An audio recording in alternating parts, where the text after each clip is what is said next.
we'll open up questions toward the end. A couple of things we're going to start off by doing is identifying some of the concerns that you have pressing.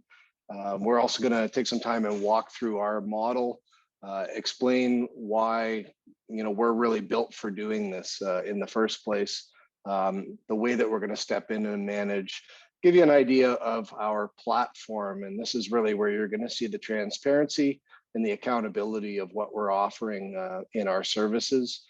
And that should give you the added level of comfort that you no doubt all have. It's a very challenging situation, so I appreciate what you're going through. And I guess I'll start to get into it. I think we've got pretty much everybody in here now, I'm guessing. And if we have to come back to some Q&A later on, I'll devote some time to that as well. So first and foremost, this is not as unique a situation for us as it is for you. And I want to explain a little bit of where our company has been in the last couple of years and the number of instances where we've actually worked through not directly similar, but challenging environments to onboard an entire portfolio and literally overnight. Our company is in property management business, but we're actually a software development company who's developed our own operating model for property management. And one of the aspects of our business is an acquisition approach to market share and growth. And the tools that we've developed around that approach of growth and market share are what will facilitate a smooth transition through this platform. And I will dive into showing you a little bit of the model and how we're able to do that. In a few minutes, I'm also going to have my partner jump onto the line. And there are some questions, especially around the legal aspects of what's going on that I'm sure a lot of you have. And we'll be able to identify how we're dealing with a lot of these different situations with the two platforms, and then simultaneously how we as an operator take a certain course of action when there are restrictions as an operator, as an example. There'll also be a little bit of a Q&A if anybody has any at that point. So what I'd like to do right now, I'm going to jump into our platform and I'm going to give you a very basic tour just so that you're able to see what tools you will now have available to you if you choose to onboard and sign up with RentPERKS. Everything that we do is completely digital and it's transparent and 24/7. And so I'm going to share my screen and hopefully you guys can plug along as we go, and we can come back to any of the Q&A, as I said, once we get through this. This is our owner's portal. So when you log into our website, it doesn't matter how many assets you have, where they are located, everything has a snapshot view of an entire portfolio. This example just happens to be a multifamily building, so all the assets are at the same location, but I'm going to take you through the platform and you understand how real-time our data is. So as an example, this is 17 doors, currently 94% occupied. Everything in our model is hyperlinked in real time. And so I'll take you through, but just to show you, each of these buttons here allows you to go in and get the data. So in the total rents across this portfolio, you've got new funds received. This is money that we've collected and it will be pending for the next pay cycle, which, by the way, we run 2 pay cycles in a month, the first Friday of the month and then the third Friday of the month. And we do that for a couple of different reasons. The first one being to capture any delinquencies that may have happened, and that allows you to get paid sooner than waiting until the next month.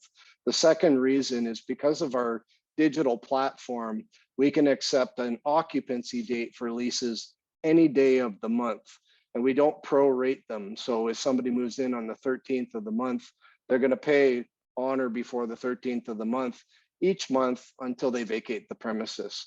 And that allows us to that second payment capture to get those mid-month occupancy pays as well.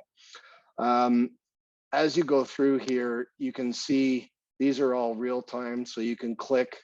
In this example, this is the common area of a multifamily building. So it's got billing tracked against common areas and things like pest control.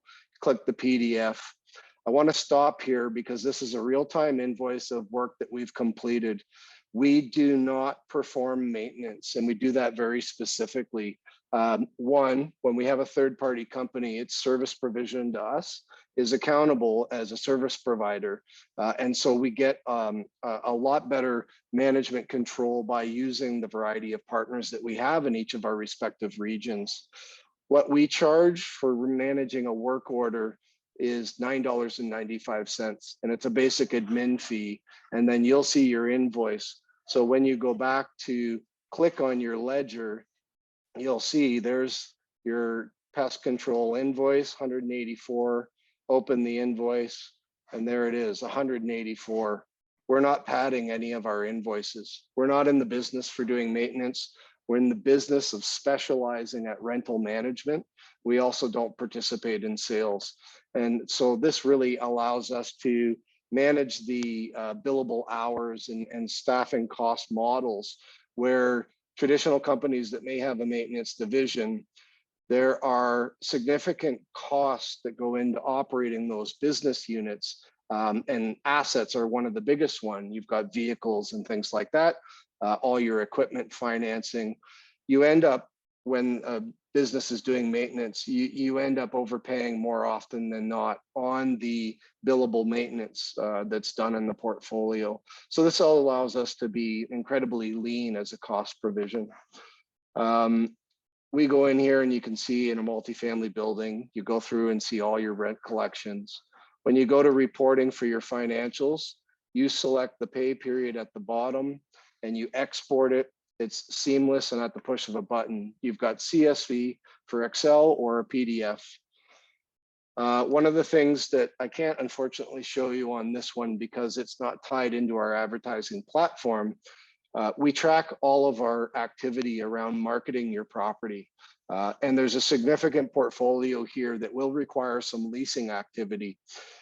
We are a national outfit. We operate across 41 cities in Canada, and we bulk buy our advertising. What that means is that we're getting really good rates on the buy of that, and we're distributed across a multitude of platforms. In 2020, we realized there was a significant delay in the communication of our personnel with availability to unlock a door for prospective tenants. And so what we've done in the last year is automated the entire communication system around our advertising. So when you log into this For Lease button here, or over on the left and click For Lease, it's going to capture real-time communication data around what's happening with your vacancy. And the things that we're tracking are, first, how many requests we got from the market. The second is how many confirmed open houses that we've actually got going to your properties. And then the third are the number of offers that we received. There's a lot of really interesting things that you can take from that and actually look at your market performance of an asset and make decisions about acquisitions and dispositions based on the performance of your portfolio as well. But from our standpoint, what ends up happening is that we capture a greater pool of prospective tenants. And because we have more offers, we're actually running more significant volumes of background checks on prospective tenants and capturing all the data that's in the framework of all of our backgrounds. I'd like to just go into our website, and I'm going to show you, first and foremost, these are our current locations across the country. We have boots on the ground now, so we'll be adding some pins to this map for Saskatchewan. It looks like we're good to go in each of the regions that we've got some challenges, and we're green light for tomorrow, by the way. So you can see our footprint and what we're doing is very unique. But if I go into the Renters tab, I'm just going to click on a vacancy here so that you can see the level of diligence that we have in our background checks for tenant placements. Now, this isn't going to apply to existing tenancies, which we know we're stepping in to take over. I'll speak to that in just a moment. But you can see anytime you want, you can log in here and you can see the way that we're running all this diligence in our process.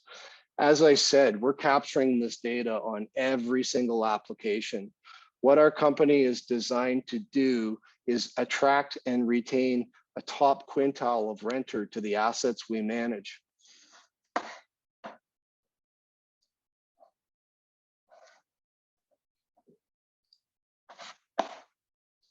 I'm just going to introduce my partner here, Zdravko. He's going to talk on a few of the points of concern in the legal framework and our ability to step in quickly. I'm just going to change him to the host here. Bear with me a second.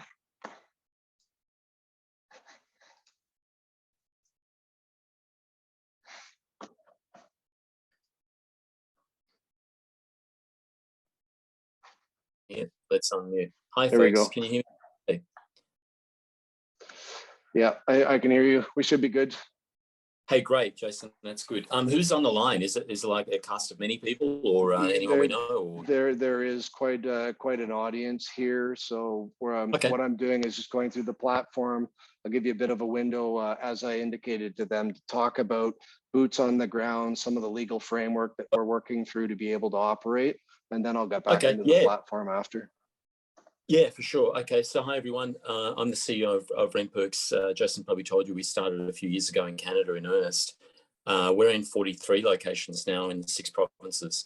And although that would sort of indicate we've opened in 1 or 2 new towns every month, it's not really the case. It's been a traditional hoop of growth. So in the last couple of years, we're used to opening in 3 to 4 new locations at any given time, usually in the hundreds of doors in each location. So our model and our growth has been built on scale, and where we're going to realize our vision of making renting better anywhere. We have national operations, and we've been operating with a pretty tightly knit executive group with a sole focus on renting. And under the federal laws of reciprocity, with Jason here as a broker, we have license to operate in a number of locations, 4 provinces, including Saskatchewan, and a couple of states in the US as well, which we can talk about in a sec. We have already hired staff in Saskatchewan. That was done over the weekend in reaction to this. And I'll just say to the whole audience, Saskatchewan was not a strategic target for RentPERKS. After opening in the 6 provinces we're in, we're pretty keen to head south and hit the larger population bases in the United States. However, part of our value proposition has always been to look after portfolios for our investor clients, no matter where they are. Our motto is to make renting better anywhere. And this incident that occurred with Epic was brought to our attention. So whether other people are joining or not, we're looking after our investors, and there are quite a lot of them. So we had to hire and get up and running. So Jason and I have been working over the last 48 hours just to take a look at what's been occurring, providing some advice in terms of letters and sign over and those type things. But yeah, rest assured, we're used to opening in new locations. The tenancy laws and other laws in Saskatchewan, they are already loaded and modified and tweaked in our back end. There's nothing there that's presenting a challenge to us. The trust accounts and everything else that we do for licensing are all in order. Jason, there's one other thing I'd like to say, and I don't know if that hit the nail on the head, and I'm not sure who's in the audience today, but I think there are 2 things going on. One is that there's an emergency situation. Now, both Jason and I and our whole team have dealt with numerous emergency situations. We just finished recently on the East Coast from dealing with an unscrupulous player in the industry that's taken almost everything from tenants and from owners in a terrible way. And we had to onboard hundreds and hundreds of doors in particularly bad weather, as if we needed that, with no knowledge of who was living there, with no keys, no leases, all utilities disconnected, including gas, water, oil, and electric, and hire new staff. So I think after that baptism of fire and a few others that we've had involvement with, assembling a couple of hundred doors in Saskatoon isn't presenting a sort of challenge it probably would have for us at an earlier stage of our infancy. But this is the real point. I think apart from dealing with the emergency, and I do own properties myself as well, I'd encourage everyone to think about what happens afterwards. It's not dealing with the emergency and then getting into a similar situation. RentPERKS was built to do and manage renting differently. We only do renting. We don't do anything else. We don't have distractions. We have an advanced analytics platform. We have 6 full-time IT staff on our team. We have the national scale that buys advertising at a volume that locals simply cannot. We have a rewards program that gets better rents and attracts more tenants. So we may be dealing with tenants that are already in place, and maybe we're dealing with half-finished properties, but we have experience with both, and we have the ability to encourage tenants to move, and we have a lot of inbound demand as well for our properties. So I think that if I was in anyone else's shoes right now, you know, for sure I'd want good legal advice. I am an attorney by coincidence as well as CEO, but I'd want good legal advice that I could get pretty quickly. I'd want responsiveness, and you've got that with us. We already have people collecting keys, so that it's going to happen no matter what. And I'd want to know that in the longer term, after having dealt with whatever this incident was, with people who've got good project management skills and good experience, is that there's something else on offer. And this is probably an opportune time to make a longer term decision whilst in the safe hands of someone who is very good at dealing with pretty weird situations, and this is one of them. My heart goes out to every investor who's on the line here that feels wronged, and I've noticed in the transactions going on as well that's happening. I see a questions come up with low income earners. We do have low income earners. Our rent bands go anywhere from, I think on the lower end, it's $430 a month, and that's in some outer lying regions. So, you know, now we're talking Rogersville and some other areas that are, you know, not in a downtown core. I can't see the name of the person who asked that question, but I will say this: although we have experience with low income and low rent properties, we aren't keen in taking on derelict properties. We're pretty fussy about the assets we take on, and we want to work with investors who are dedicated to making sure that they have got the right premises for people to make a home. That's part of our brand. So we will not stay with people who haven't got the income or can't support the home and keep it in a good state. But we do have experience with low income. We have experience with people who are on social welfare. We have signed up the sums that are coming from just every province from around the country. We deal with departments of social security and all the rest. And of course, we have some higher end properties as well in various parts of the country. But we've got a pretty broad spectrum. It's not just one kettle of fish. I can't see the rest of this question that's come up. That was Barbara. Jason, I don't know if maybe you've got it. Yeah, it says investors who have seen their houses today suggesting that they're slumlords. And this applies more to, I think, the property that have not been renovated. And right. So there's remaining scopes of work that exist that you need to get those assets up. And so that's a secondary point of the existing tenancies. Yep. Is what's going to happen in that work. Yep, no, for sure. So, I see our brief as twofold. There's a lot of information missing. So we've got to get eyes on the ground pretty quickly and take a look and sum up what is the situation and what can we do. I don't know, how to put the group more at ease other than to say we've just been in so many situations these days. I was kidding to Jason the other day. There was actually a really nice transition that happened the other day, and it was absolutely seamless. And I was saying it would be good if there was more of them. But right now we're up for this challenge, and we've got good communication. We've got good tech. I think it's bespoke. It's not off the shelf stuff. We've made it ourselves, and it comes from a place where we know what owners need and how to keep their data live and keep them informed. And make ourselves available for the more strategic or the more legal questions instead of wasting time on stuff that you should be able to get at the tap of a hand. Jason, I know you wanted me to just say a few words. I'd just like to stay on in case there are any more questions, but I've just got to, there's a few things I'm organising for tomorrow. Yeah, no, that's good. I think that covers enough of the basis, and I'll address any of the questions that come up further on in the chat. And if there's anything we can't answer today, we'll get an answer right away as well. So Thanks for jumping in. It's good to see more of a team than just an individual. So we do have an operating environment that has several staff members operating 24/7. So thanks. There's a question, there's one that's just come up as well, Deb. Yes, we do service that area and we've made the hire in that area. So yeah, there's no doubt. There are a lot of properties in North Battlefield, so it's there. So there will be boots on the ground. We haven't got an exact door count right now, because all we know right now is our investors and how many doors they've got. But there are sign-ups that have been coming through today from others as well. But I know for sure we've got to be in North Battlefield and we've got to be down in Saskatoon also. There's about a 90-minute, depends on the weather, right? But in terms of driving distance and coverage and all the rest, it's not a problem. Okay, Jason, I might head off. If there are any other questions, I can help.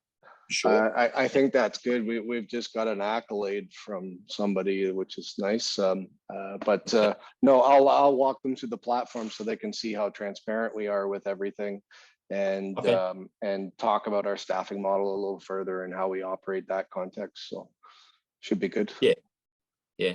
Donna asked, "What are our fees?" That's an easy one to answer.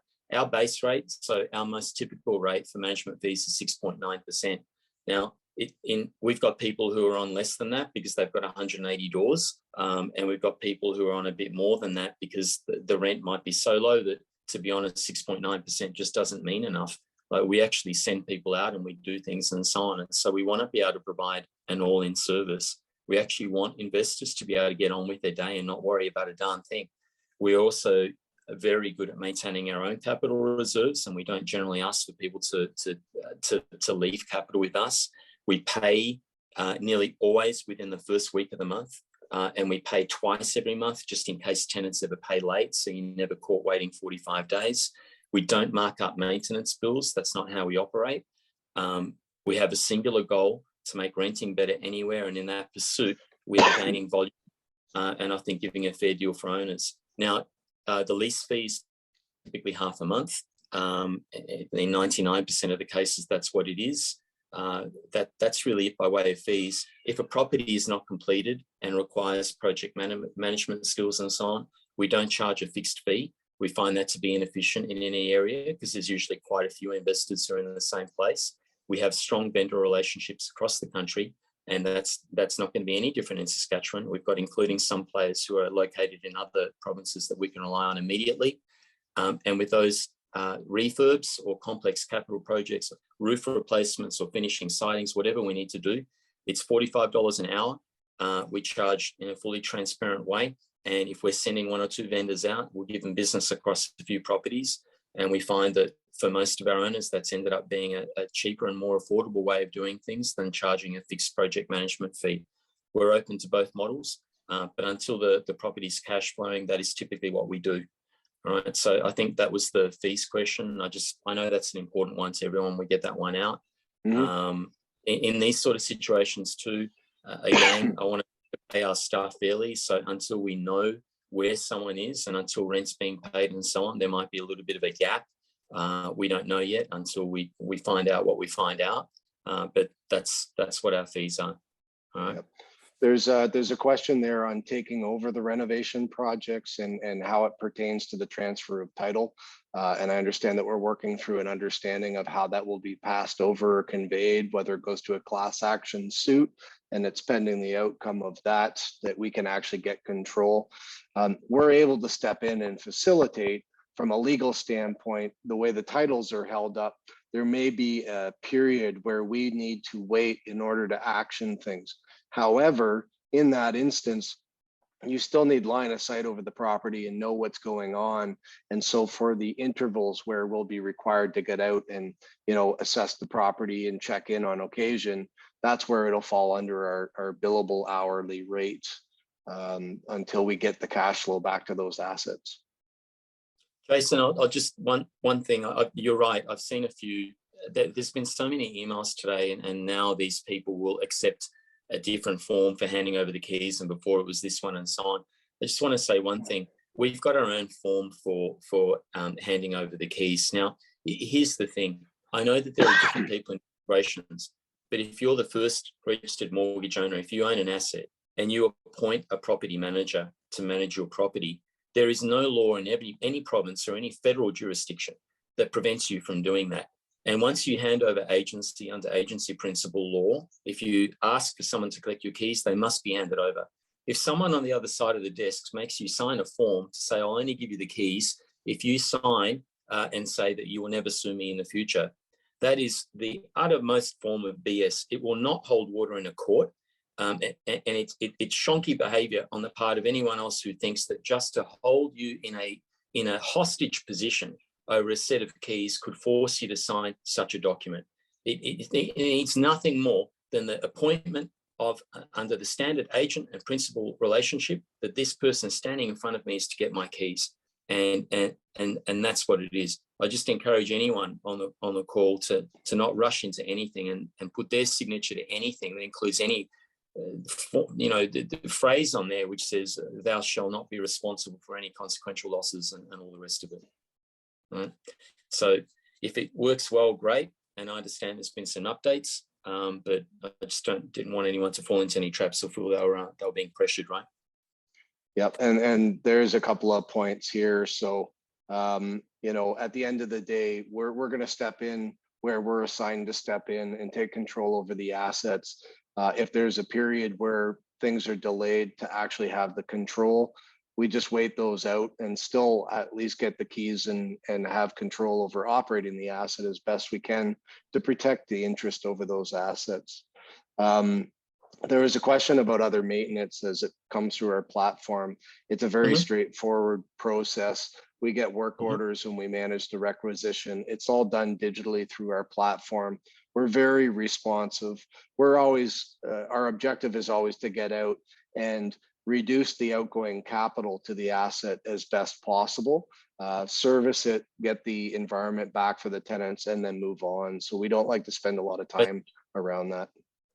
Yeah, I'll give you more. I'll give just a tiny bit more detail on that one. You said it well. There was a question as well, what are we charging for the key pickup? I doubt it would be more than an hour. So it sounds like it's going to be $45, right? But here's the thing on the work orders. We've been in this game long enough as well that sometimes there are frivolous orders. Sometimes there are also orders that where work was done by someone else, so there's an insurance or warranty. A requisition can come into our system in 3 ways. The tenants use their apps now quite a lot because their redemption and reward system is on there. So it draws them to the app, or they can do a web form, or they can email repairs at RentPERKS. And there's also an emergency line, which we actually genuinely look after. When it comes through, it's one of the maintenance. If a requisition is determined to be valid, and we check all of the other insurance and warranty and all the other criteria and so on, it then transforms into a work order. Once the work order is done, we use our Twilio system to give both the tenant and the person responded in the field a WO number, and then it's tracked day by day. We do not over-service tenants, and everything goes through strong filters, as you've said, but we will always stop investors from getting hurt, and we will make sure that there are no grounds for any renter to ever argue should they become delinquent or appear before a tribunal. We do the work, we do it right. We also don't tolerate bad behavior on tenants' parts. If we dispatch someone because we had to fix up their running toilet or broken window or whatever it is, we give them a time, and that's when they're there, and that's it. And if the tenant tells us, well, that's not convenient for them, we just remind them we've got the keys, and that was an interesting conversation. That's how it goes. All right, we do it, we get the work done. We don't mark it up, we get it done fast, and that was the point you were trying to make. I just wanted to give some detail on that system, okay? All right, now I really have to fly, or we're going to miss keys tomorrow. So have a good investor meeting. Yep, and I'll stay on. Thank you. Bye. So a couple other things, the transition and the way that we go through this process of onboarding, the digitization of what we've done allows us to just go through step by step, get all the contacts from each of the tenants, keys to the doors, find out where the leases are at. Now, in the diligence of onboarding a platform like this, we touched on it, but literally our system is designed for taking all of the elements of that framework and doing it in a process manner. And so just to look at the back end of our system and how we would add a batch acquisition, we've got our personnel in field across the different regions, the date, all the information across here are what we're out to get information on and fill all of these fields in here. And we're doing this door by door and working through the process digitally so that everything can get onto our platform and that we're not missing any information. Now, I want to stop there because the relationship around the tenancy in these assets is very unique. And in order to put a guaranteed tenancy in there, the reality is that a lot of these properties are missing margin of income to the investors. So our first objective in going through this process is to actually find out what the tenants were paying and get validation on that, because they'll have pay examples and things. So there's an opportunity here, most likely, for a lot of these properties to earn better income, which I would like to think is going to happen based on my understanding of the structure of these funds and the way they were signed into a guaranteed lease. Anytime you see a guaranteed lease, it's always a different income stream from the market. And they have to be able to guarantee that financially somehow. So my optimism in this situation is that we're going to get a lot more money back to some other individuals. Regarding the first and second and third place positions, at the end of the day, the first place position is the one that really has control over the asset in this transition process. And what we're doing is diligently working to get as many people onto our platform so that we can go through and consistently work through what's going on. Until we have control over those assets, and then you have control over those assets, there are a lot of unknowns, and there's speculative conversation going on right now. What we need are boots on the ground, assessments of the properties, what stage they're at, because most of them we actually don't know because that title hadn't transferred into the program yet. So over the next few days, that's really part of the thing that we're out to figure out and get a report back on. Because everything we do is digital, we're doing inspections across every one of those assets, and there's going to be a footprint of these assets as we're onboarding them to our platform. And that's a benchmark for how we'll track everything on a go-forward basis, whether there is renovation work that's being done at each of those assets, whether there is inspections of existing tenancies and maintenance on a go-forward. We want to see the state of these to our best ability so that we can manage the expectations going forward. That is the most important part for us. Let me just take a second. There's a few questions that have popped up. I want to make sure that I've got them. Yes, Deb, boots on the ground. Oh yeah, I did actually give them privileges. That was my my fault there. Boots on the ground. We've got in each of the regions, we've got a number of properties. We typically are incredibly lean from an operating model that we can go into secondary and tertiary markets with a low inventory because we're balancing all of our cost controls across a portfolio in its entire region. Zed mentioned that I'm a licensed broker. We have reciprocity around our brokerage into the region. I was dealing with the regulator this morning. We've already gone down this path in the last year, and we're looking at some opportunities in other portfolios. So we're kind of back in market and accelerating those as well. I got off a call just before this one with one of those investors. Apparently, a lot of this community has reached out to him, and I'm told that he's going to be forwarding our portal onboarding program as well. So trust accounts. Yes, everything we do is a federally regulated trust account. To understand our cash management system, we have an enterprise level commercial banking integration with our banking partners, and we're partnered with the two largest banks in North America. Our Canadian operations are with TD Canada, and we've just made our first deposit into our Wells Fargo account as we're getting prepped to enter the US. What that means is our software communicates directly to the trust accounts. Everything is audited on an annual basis. And when we're running what is an ACH payment and we're doing all the rent payments in a single batch, the accountability has to be to the penny, or the bank actually fails it back. So we've got really stringent governance over our entire cash management system. And that's how we manage any of that activity. What I'd like to do here is go back into the portal. You know, you've got, this is where you'll get new leases. You'll be able to see some of the information.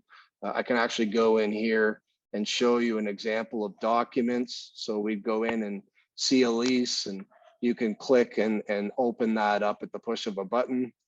Oops, pardon me. Bills.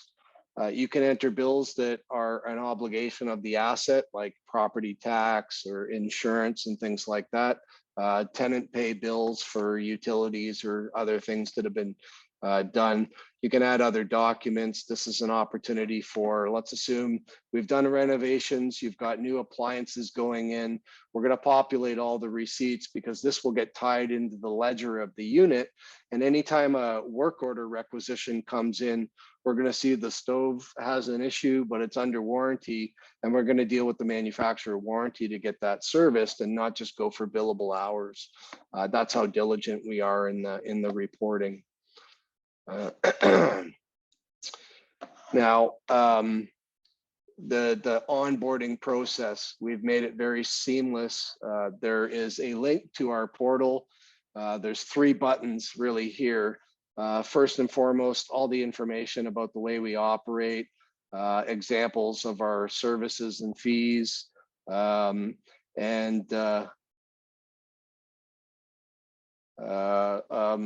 a fund to flip. So technically that has to be completed work, and how the title transfers at the end. If it's occupiable, we can take it to market, but we need to have the first place mortgage position as a client so that we can act on that property. But sign up here, really simple. We're just going to capture your information, get the number of properties. We'll respond back to that with a simple list for each of the addresses, and we're going to go out and make sure that that's a part of our inventory to work through. If you click on this video, this is a nice little animation that touches on a lot of the integrated digital aspects of our platform, such as digital advertising. In this instance, there's a little QR code on a sign in front of a property. You can walk by and scan.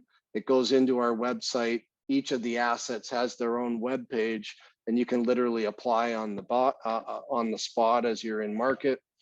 You want to review our standard contract, you can go through here. I would encourage you to read over the maintenance, as that is what sort of describes that $45 an hour. And this is what allows us to manage those cost controls for you while we're managing any sort of vacant properties or ongoing contracted work. Again, in a lot of instances of vacant property, our vendors are going to have access and go in and do the work, and we're only going to be checking in based on our schedule of expectation for accountability. So we're going to have limited hours where we're actually on site, and then have a captured statement of work once the jobs are completed. So essentially that makes the entire project scope of work a lot more financially viable, and creates a better opportunity from the limited margin for what the asset will perform in market for you to be profitable as well. I don't know if I mentioned this. This is our vacant properties. When you click on apply on our website, all of our leases are completely digital. So you see any real-time availability right here. When you click on that apply button, you're actually going to go in, and this is the diligence of any of our vacant properties through a lease application. What we're doing is capturing all of this data across our entire network, and that's across our 43 cities now, and it's shared across every single door. And so the things that we're looking for in our applications are obviously standard employment and their credit. We look at behavior more than just a rating. We also have some really unique AI modeling that actually goes out and captures social behavior. As we've been through this pandemic, there's been a lot of rights groups that were sort of saying don't pay rent, and people freely putting their name out there and that stuff. That information all gets captured and flagged so that when our concierge staff are running an application, they're going to see things and they're going to review it and get some sort of a context that helps us to base our decision on that tenancy fill. So that's very unique. The resources button here, we have information on how to use our portal and the way everything works. We've got our payments calendar so that you can see the schedule of when all of our payments are coming through. There's a guide here. There's refer a friend. We're a business that buys companies. So if you get on our platform, you really like us and you share it with some of your community, we actually compensate you for those referrals. And then the coming soon, we're advancing into a lot of different ways and just recently entered into the short stay market as well. We run a very sophisticated scheduling framework in our operating model, and the frequency of service in a short stay is just a higher volume of intervals. So we've been asked to step in a couple of developments in Kelowna and other markets, and we're kind of getting that platform out into market as well, eventually be able to apply that across the board. There is a rewards program in the background of all of our tenancy behavior. Essentially, by taking care of the property and paying on time, you get an earn rate in our platform, and that's to encourage the behavior from our tenancy. But that company is going to be running all sorts of programs. As an example, in August, we had a draw for people that had good quality inspection reports and good payment behavior. They got entered into a draw, and we actually paid a woman's rent for the month of August. It ended up being a single mom in Vancouver, so it landed well as a recipient. But there's a lot of different things we're going to be doing in that program that will also carry over into our owners and have some in there as well. Question: renovations, placing tenants. Raising neighborhood, that's a great question. At the end of the day, I know there was a bit of a target in the approach with these assets to find the good from the bad, as it were, and create an environment where these people felt safe. One of the most important things from a safety perspective is how you manage the asset and how you control its place in the market from a security standpoint, from an accessibility. We're really diligent about ensuring we've got safe premises for our tenants, because really they're the ones that reach out with the complaints for things when stuff goes wrong. And we're actually a brand. We're not just a property management company. And so the brand is really important. So everything we take through the diligent framework of everything we do is about a win-win from both the tenants and our investor clients that we represent. While going through all the contracting work and everything is always about cost control. Anytime anybody has a question about what's going on, we've always got people here. You click this portal support button. It allows you to enter your query. You can upload files. So if it happens to be a screenshot of something, or there's some audit records, so you can see I actually do them. You may have a document. In this case, there's probably going to be a lot of things going around. You can upload those in here, ask your questions and comments. That will come into our operations team. Again, we're operating 24/7 around the clock. So there's always people that will be responding at different times and be able to assist you. Chris has a question about the transition, the report. So I mentioned this previously, Chris, but we go through a completely digital process in onboarding properties. Part of that is a complete inspection report on the property. To understand the diligence of the way our platform works, our personnel go into a property and they have to enter criteria of every element of each room. As an example, the light fixtures or baseboards, or the electrical sockets and paint on the wall and floor damage. And they have to go through, and the system has all these elements built in, and they have to give it a rating based on what state it's in. They have to enter a description on the room, give it an overall rating, and then they actually have to take photos, and they have to populate a minimum of 3 per room. And this goes into our system. As soon as it comes into our system, our what we call the concierge. This is our operations team. It comes in and we have a benchmark. So anytime we're doing an additional inspection on the property, it flags inconsistencies from the last report, which allows us to look into accountability in our personnel in field and what they're doing or not doing. It also allows us to have a digital footprint to compare damage on properties as we're moving through the tenancy environment. So one of the things that we'll be doing in this process is a complete detailed analysis on all of the assets and getting them onto the portal. As Zed mentioned earlier, we don't represent properties that are not going to be habitable and have ongoing issues. So we want to target all the things that need to be done to bring these properties up to scale and grade. And then we begin all of our advanced marketing approaches to secure what will be the best tenants to those assets that we onboard. I think, yeah, thank you. Absolutely. I've pretty much covered most of our model. I know there's still a lot of questions. I think what I'd like to do at this stage is ask anybody from the audience, specifically if there's questions around understanding what we're doing in this digital framework and our ability to step in and actually do this quickly. I'd like to address those first. And then what I'd like to do is capture any questions that if we may not be able to answer them right now, we will work diligently to provide them back as more information becomes available to us throughout the next couple of weeks.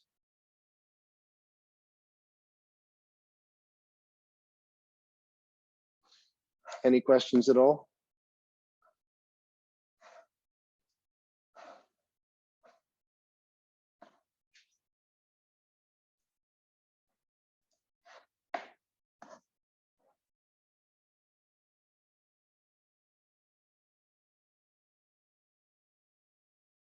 That's a great question. That is probably the unknown. I referenced this earlier. So my understanding of the program for the existing leases is that it's actually an occupancy based on a sublease agreement, and Epic was the tenant. So the guaranteed program always undervalues the commitment financially to an asset. So your investment is bought into an acceptable level of income. What they then turn around and do in the market to make a business case, I don't know definitively, but it suggests to me that there is an opportunity that we will get lifted rents in most of these circumstances. And the way that we're going to validate all of that is no different than we have people sending e-transfers in incremental amounts throughout a month. We want to make sure that they're telling us their name and what property it is and what the amounts all lead up to. And we're going to get this contact information and be able to validate any of the payments that have been done. So we'll have some evidence of what those payments are. And then we essentially have them all on board to the platform, sign our new digital lease based on those values, and now potentially earning better income across the assets. My contact information, you know what, I'll post my email here.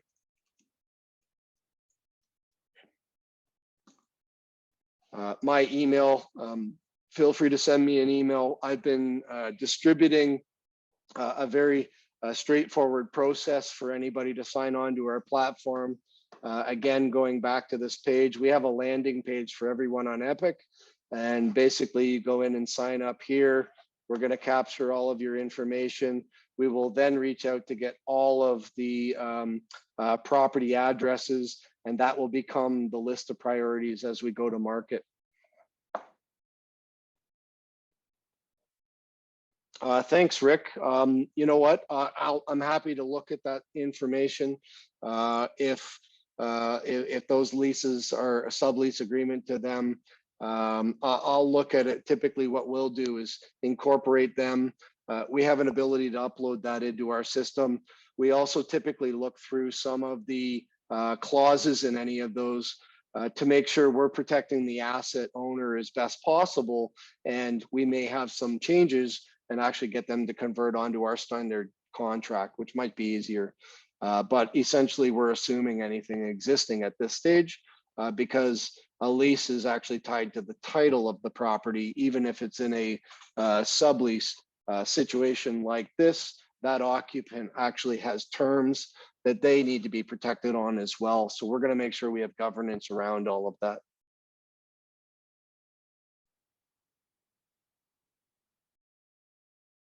Barbara, the person, yes.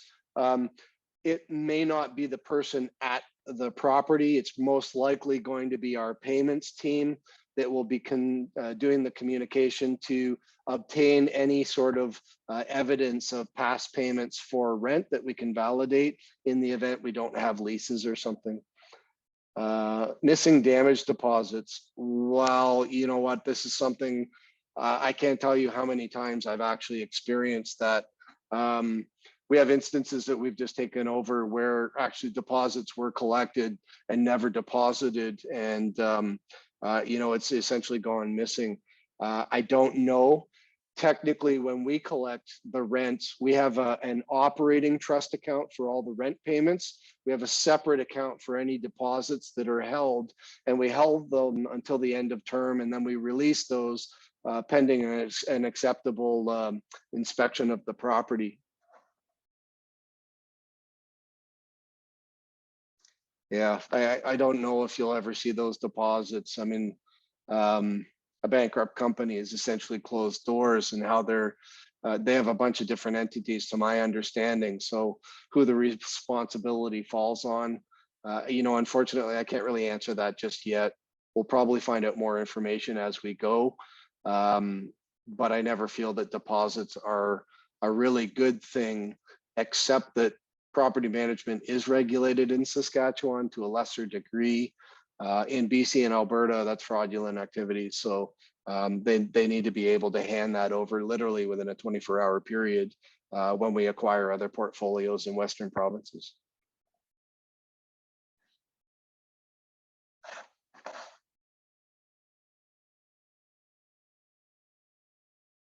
Just want to make sure I've covered off everything here. I think I've answered everything. Chris, next steps. If I've put my email here, so if you want to just send a quick email, I'll deliver back everybody in the group a very simple instruction for sign up. You will get a link to this landing page that I'm sharing here, and you quite literally just add your details here and the number of properties. We're then going to send a list out to you so that we can get all of those addresses, and we'll be up and running literally within 24 hours. We're ready to rock this, so not a problem. Again, anybody here that didn't see before, if you want to look at our standard contract, this is our SLA, covers everything. And again, regarding the work that may happen on a billable hourly rate, everything in our maintenance is covered. As an example, if maintenance comes in, we go out and do it and get it fixed right away and maintain the relationship to the tenant and the occupancy and everything, unless it's a significant value and we actually have to get approval for, we'll then seek your approval. Otherwise, we go ahead and you go into your portal and you'll see all those invoices. Regarding the on-site requirements, where we may be out there for an hour or two at most, at certain instances, we charge $45 an hour. And that's anything that's outside of our standard property management and maintenance work. So if we have to be in and doing inspections on a property, it's about an hour to go through digitally. So you may incur a $45 bill at the forefront. And then as we're going through any of the renovation work that's being completed, we're not going to be there every day while vendors are doing work. It's unnecessary. And so what we'll do is have a schedule of accountability on the work being completed, and we will bill for our service being on site to hold that work accountable at different intervals. So it keeps the budget for any renovation scope of work very palpable. Yeah, you're welcome. I'm happy to help here, everyone. So if there's no other questions at this stage, again, I'd encourage you to send me an email. I'll make sure to get this onboarding instruction back out to you right away. and we're already up and running on other properties, so it won't be a problem for us to step into any of this. There was a point on some of the locations where we're right now looking at other areas, not even just in this portfolio, but Regina for one, obviously, Meadow Lake, Moosomin. We're into a couple other communities through other opportunities we're looking at. So essentially, we're building this model to be able to take most regions of the province within a couple of weeks without any issue at all. And these properties obviously like right away. And it looks like we've got confirmed hires in a couple of new locations as well. I just got a text. So we've got the comfort that we have the personnel, and more importantly, we have the platform and the service delivery to be able to execute on this for you.